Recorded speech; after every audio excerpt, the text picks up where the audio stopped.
¿Qué tal, amigos? Welcome once again to Fire Football, the podcast where we have an opportunity to take a quick peek and sometimes a deeper look at what goes on in this beautiful game of ours here in the Wenatchee Valley and the Kashmir Valley. As always, we would like to thank our friends at La Tortuga Loca here in the heart of downtown Kashmir for hosting us yet again to chat soccer for a minute or three. We have a very special guest today. We've been trying to get him to join us, and finally today we have the pleasure of welcoming to this podcast our dear friend Mauricio Sanchez. Mauricio, welcome. A standout for many years in the soccer scene here in the north central part of our state. Mauricio, first of all, thank you very much for being with us. Always a pleasure. Now, what is the earliest memory that you have playing soccer? No, thank you for having me. I appreciate you guys inviting me to come out and share a little bit of, obviously, soccer and what's happening. Obviously, we're an active city and active state regarding soccer and the soccer growth. My earliest child memory, it would have to be coming out to my dad's games. My dad was playing, I want to say when he was my age, and I would come out to watch him play. They would play at Eastman Park in East Wenatchee, and would go play around, kick the ball. But eventually the game would become so rigid and so good that all the kids would stop playing and they'll pay attention to the game. Whether it was PKs, a free kick, and those were my early memories, my core memories of the game. It was watching my dad play and seeing what he did. And yeah, that's as far as I can remember. And the way you and I met, you were a goalkeeper. Was your father a goalkeeper too? No, that's funny. He was a defender, and so they would use him at defensive midfield. They would use him as a right back, but he was a field player. I became a goalkeeper because my dad, on his time off or spending time at home with me or my sister. He would kick the ball at me, and so I would have to jump in goal, and then that kind of became my thing, because of him taking some of these shots at me while he was training. Then that's what put me, to play goalkeeper position. Now, what were those trainings like? Because when I trained with my dad, he would shoot in such a way that I would have a chance to catch it, because he knew he didn't have a great talent in front of him. How did your dad train you? Did he actually push you to the point that, okay, this is a tough shot here, I'm gonna see if you can catch it, or was it just mostly for fun? Even at my early age, around that time when I used to, those core memories, my first time, watching or learning about soccer, I was already pretty big for my age. I was a tall kid, I was a little chunky, and so taller than most my age. So he was intense. He would set up cones and he would do his maneuvering for himself. And then I would just be waiting in goal, and he's like, okay, this one's going to be hard, so either try to catch it or punch it. Okay. And so my mission was to do one of the two. And so, yeah, that's kind of how I got into it.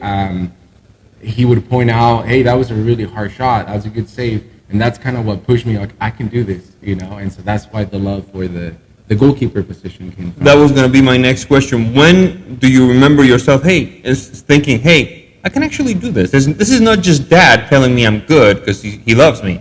This is because I actually can do this. How old do you remember yourself being when that happened? I think I was about 10 or 12 years old when that happened, between that age. But it happened so differently, though. It happened with other people who were involved. My dad was part of that realization, but it was in a different setting. I was I was guest playing with another club in town. Arsenal. And this is in East Wenatchee? Here in Wenatchee. In Wenatchee, okay. And so they were doing tournaments that summer, and they were going to California, all these different places just to do tournaments.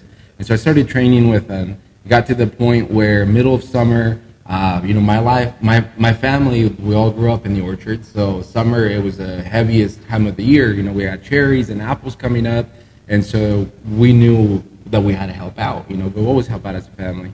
So that moment of realization was between me going to play this tournament in California or staying to help out the family. And it's like, I had the coach coming to my dad essentially because I was a kid. I was 11 or 12. Came to my dad and said, "Hey, are you okay with him going to this tournament?" My dad turned around and looked at me and was like, "Damn, so you are good then, so you can actually compete." And so for me was that moment of realization, like, dang, there's someone else that can see potential in me aside from myself or my dad. And so that was a turning point for me. That was where it's like, okay, I need to pursue this. I need to invest my time, my weekends into it. And that was part of that love for soccer and the goalkeeper. And how tough of a decision, and this is just one Latino talking to another, how tough of a decision was it for your family? Because saying no to Mauricio helping in the fields to pursue a career in soccer, that's a financial decision as well, no? How difficult was that to choose to say, okay, pursue your dreams, son, we're going to be okay over here? It was never like I have to go with one or the other because the responsibility at home was always there. Especially as you're speaking about us, being Latinos. I'm the oldest in my family. I'm the only male in the family. I have 2 younger sisters, and so a lot of the responsibility, it doesn't have to be told. You know what I mean? It's there. It's built in. Yeah. And so you know what you need to do without them telling you. But it was so more like me. Where do I want to invest my time? So when I got to middle school, junior high, and high school, it was a lot of trade-offs. Meaning, some friends had parties, and it's like, I want to go to the party, or should I go take some shots with dad? Meaning he's gonna train me, he's gonna do not alcohol shots, but shots on goal. And just to clarify that, I like a beer here and there, and this is Coca-Cola. We have to say this is Diet Coca-Cola. This is Diet Coca-Cola. Yeah. And but it was trading that time. Do I want to go party with my friends, or do I want to go to the gym? And so it was doing both at the same time. Now, the weekend came around, and it was the weekend that I was off. It's like, do I stay home and rest, or do I go help out and pick cherries, or load or unload cherry bins? And so that one, again, doesn't have to be told. It was 4:30 in the morning, and I was up and ready to go because I knew that if the tournament in California was happening in a month, I was going to need money. And so, the only way for me to have not an excuse, but a reason to say, hey, I worked all summer up to this point, so I can have the money to go pay for hotel, food, and etc. So it was almost like an unspoken agreement between me and my parents. And that also builds a work ethic, right? Yeah. There's no room for complaining that you have to go training when the option is, the lives that your parents had much tougher, no? Yeah. No, I mean, if I go way back, and in time, I mean, I started driving when I was 7. Oh my! And it wasn't for fun. It wasn't. Yeah. The driving wasn't for fun. It's because it was needed. There was no one around. My dad would come to the U.S. 6 months out of the year, so it was my mom and I back home, and we had cattle. So we raised cattle, we raised pigs, we raised all these animals, and then sold them, and then did it again. And so it was, a lot of the time it was just my mom and I. Sometimes people would come and help, but I mean the work ethic was from a young age. I'd say 5, 6-year-olds. I mean, I was doing things that now I look at my son Luca, which is 5, and I see him, and I was like, man, when I was 5, aside from doing my bed, I was feeding the chickens, I was doing this, I was doing that, almost like an adult would. And so, that started at a young age. Of course. Now, did you play thinking, I'm going to do this someday, I'm going to do that someday, I'm going to do this other thing someday, or did you play just basically because it's something that it enriched your soul, it made you feel this is the greatest game ever, this is the most fun thing I could be having right now? I think it was a combination of both. Okay. It was, all my friends played, we all had a great time together. The other side of it too is that vision or that dream of potentially playing pro one day was there. And this came from watching amazing players in our valley, like Rafa Garcia, Jerry Gonzalez, and a few others. That we're talking about this is 1995, 1996, okay. Around that. And so some amazing players that I grew up watching, and it's like, dude, I want to be like them. I know some of them did play pro, so it's like, how do I find that avenue for me to get in there as well? But then again, combination of both. It was so fun. It's probably one of the things that, if not the only way, that kind of puts me in that space where I clear my head, all the issues, and I think it kind of comes to most, right? Because it's that space where we just, and so, yeah, I think it was a combination of both. What players did you have on the wall of your bedroom? Growing up, definitely Osvaldo Sanchez. I think that was one that I kind of grew up watching. Goalkeeper for Mexico. From Chivas. Yeah. And so our family's big-time Chivas fans. So I was never asked when I was a kid, hey, do you want to be a Chivas fan or America? It was kind of like, here's the jersey, put it on. and there I went. And I mean, up until this day, I'm a big-time Chivas fan. Part of it, too, is, they're all Mexican, right? Okay. I don't think that it's a benefit anymore for the Chivas team, but again, it's something that's unique. Anyway, but Osvaldo Sanchez, Cuauhtémoc Blanco was another one. Gianluigi Buffon was on my wall. Edwin van der Sar from Holland, he was on my wall. So a lot of goalkeepers, and a few of those Mexican figures for sure. Right. We're going to take a quick break, and when we come back, more with Mauricio Sanchez right after this.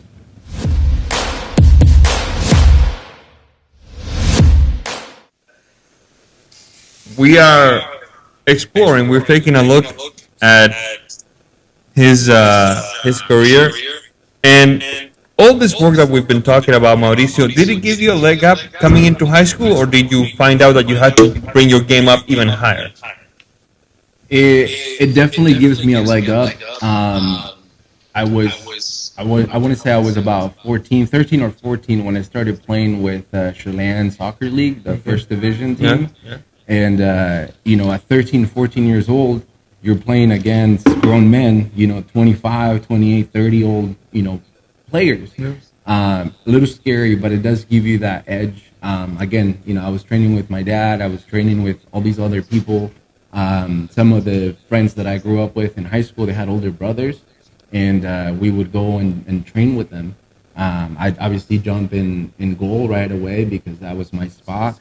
And I mean, I was really young when I was put through some intense training, and you're in front of all these good athletes and, good players back then, that the last thing that you want to do is give up. And so a lot of it was rigid. It was hard. It definitely required or demanded a lot of, trying from my part. But yeah, it does give me an edge. It gave me a big edge to come into high school.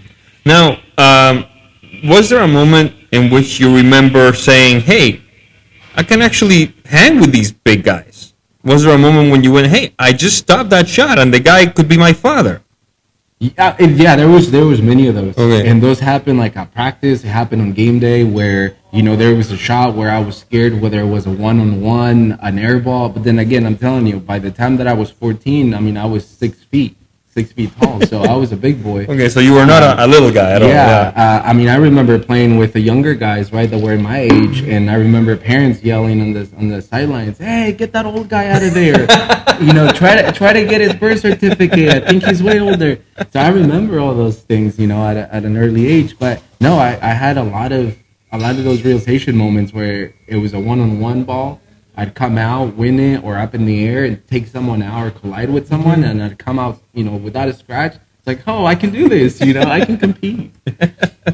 And did it ever cross your mind? It's like, man, yeah, goalie's fun, but what I really want to do is, or was it at that point in time, 13, 14, you knew that it was goalie for you?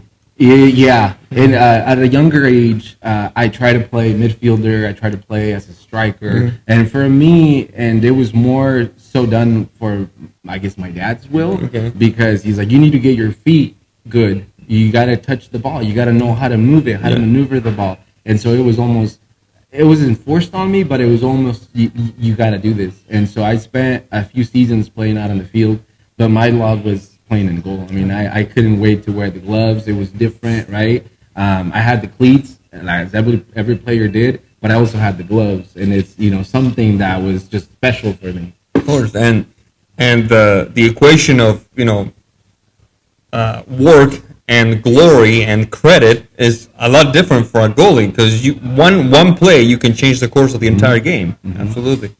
Now, some of the goalkeepers you mentioned were really strong in fundamentals. Were really strong in the basic things. They were not Rene Higuitas who would like to dance around the box and try to make a spectacle out of things. Was that something that was instilled in you? The fundamentals, the basics, the skills. Yeah, that was all my dad. Yeah. That was it's part of it was he didn't know much about the goalkeeper position, so he told me and showed me what he could, and so for him it was the fundamentals, the catching, the distribution, that timing the ball, that sort of thing. But the rest, it was just I learned it with experience, watching other goalkeepers play. You mentioned Rene, right? And for me, I love that stuff. I love those spectacular saves. I love doing both. Part of it is, in that goal is you want to showcase everything you have, just like a field player would. And so for me, it's like I got good technique, I got good hops, I got good this. I can make spectacular saves, even though sometimes I would crash against posts, But it's part of that, that role. Now, high school. Tell us a little bit more about your high school career. Tell us about a bit more about what it's like to play soccer at the high school level in the 1990s in the Wenatchee Valley, because it wasn't that long ago that we soccer fans were looked upon as like, yeah, really, you like soccer? Mm-hmm. But who likes soccer? This is America. We don't like soccer over here. No. What is that? What was that like? Did you encounter some of that? Not necessarily. I think my high school career and season was a little later on. It was around 2002, 2003. Okay. I graduated in 05. Okay, so it's a different environment. So it was completely different. Yeah. But I did hear it from a lot of these players. Some of my friends, their older brothers. It was sort of. I mean, kind of still is, but it was sort of looked down upon. It's these soccer players. They do garbage. The drinking, the partying, and there was a lot of that. I still remember. Up until this day, right? There's still things like that happen, but no, not so much. I think for us, it was more the competition. I grew up in a cool time in high school where my coach Mike Osborne and his brother Mark.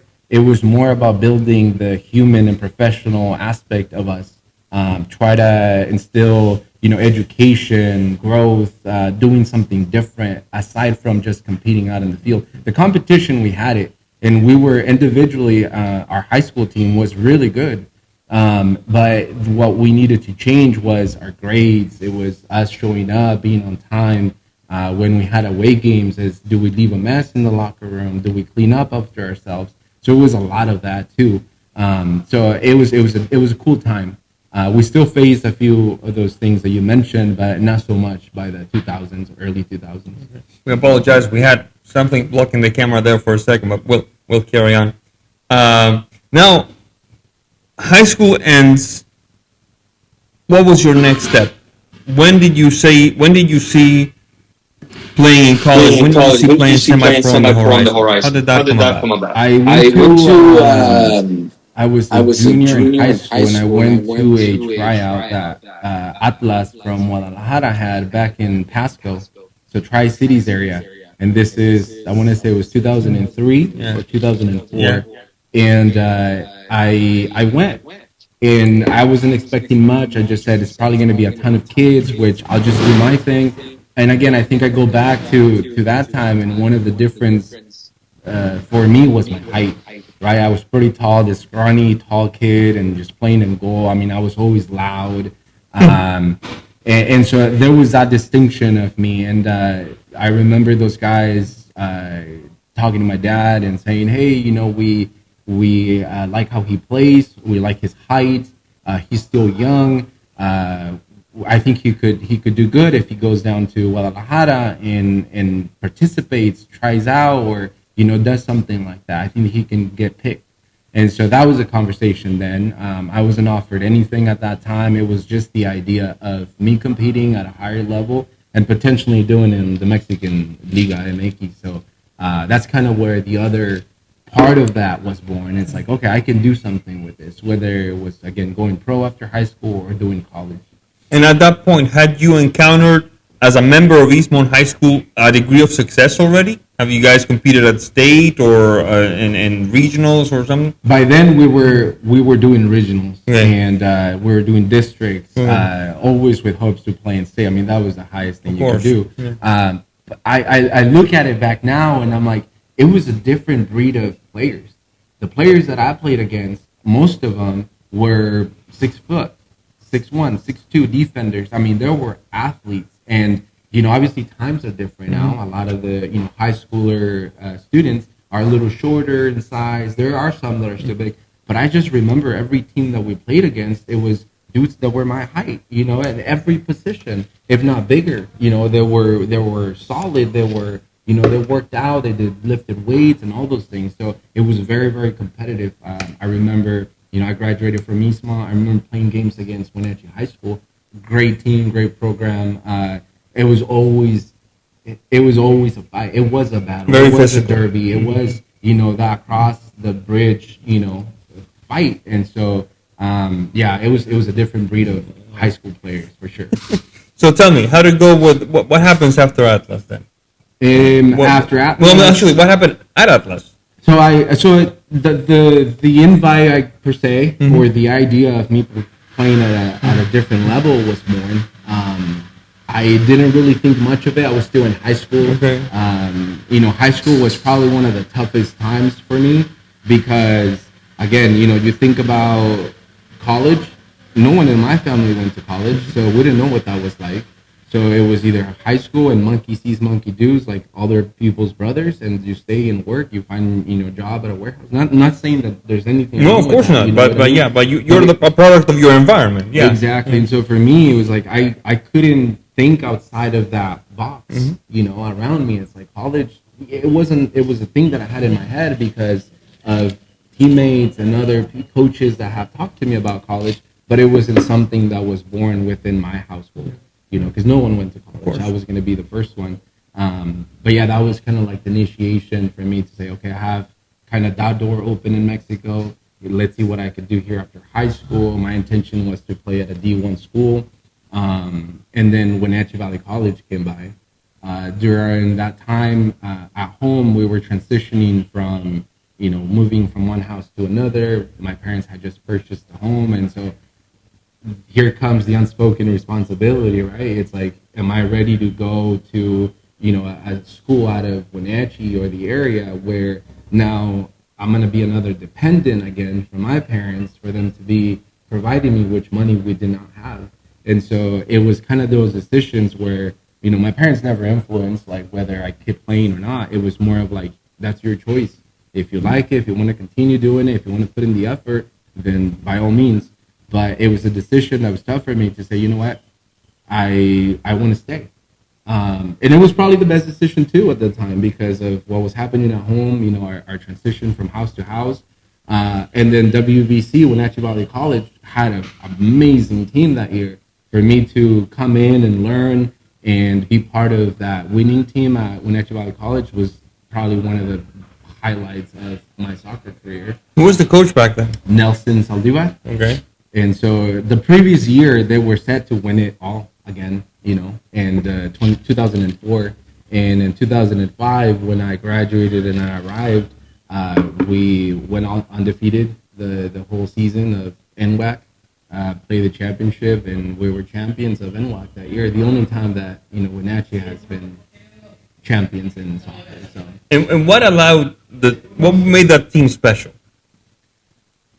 There was a lot of experience. There was a lot of players like myself that were exposed to higher levels of soccer at an early age, whether it was parents, brothers, or people around their community that exposed them to a higher level when they were younger. And it just kind of culminated in Wenatchee Valley College. We all had the same idea. We all wanted to win, to be champions. We all had that same goal.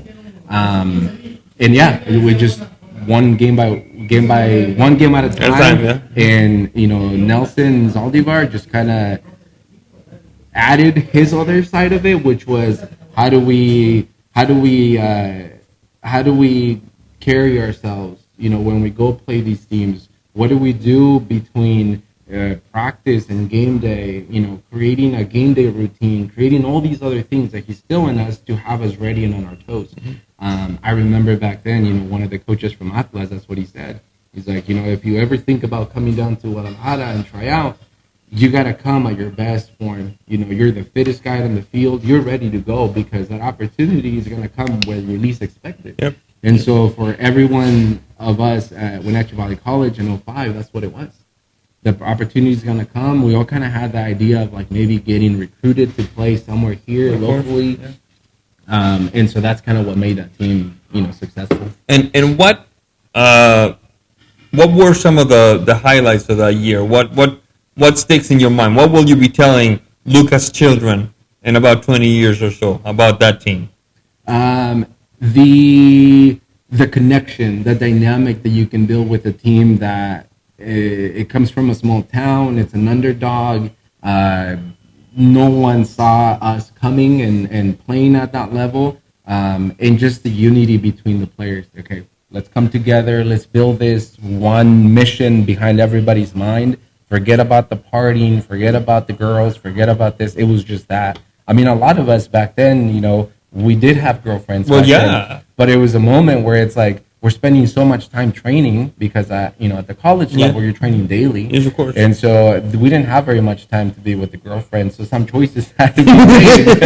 And so, for a lot of them was like, how bad do you want it? Yeah. And so that was a difference maker for us too.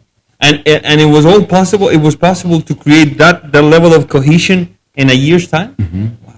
I think between us, it took us about a month to create that. And obviously, as we started winning games and we overcame obstacles, like I remember this game that we went to go play against Spokane Community College. It was the 89th minute, and we're down 1-0. It was an ugly day. It was raining. It was so muddy. And Momia gets a free kick. Momia from Yakima, Res Momia? Uh-huh. So obviously Momia and I played together at Wenatchee Valley College. Okay. And tell the folks what Momia's real name was, so that in case... so Momia's, his real name is Juan Viveros. Mm-hmm. And so he got a free kick about 35 yards out, and we know how Momia kicks that ball. And so... that's where we started praying. We're like, this is it. We have to tie it. We would maintain our undefeated up until then. This is kind of like the middle of the season. And he takes a free kick, buries it. From there on, we just took over, and we came back with the win. And those little wins was like, okay, here's the momentum. Here's what's telling us that we're doing something right. And we just continue at it. And then before you know it, we finished champions and undefeated. Right. That was a cool experience. Momia, I haven't heard that name in a long time. We're going to take a quick break. When we come back, more with Mauricio Sanchez right after this.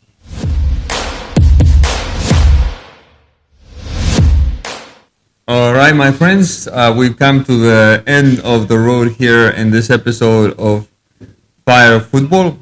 We're going to have Mauricio back with us next week to tell us a little bit more about what his soccer life is like now that we've examined his early years. On behalf of everyone involved, our producer, director, Javier Reina, our assistant, Edgar Reina, I'm Sebastián Moraga saying thank you for being with us. We'll see you next week.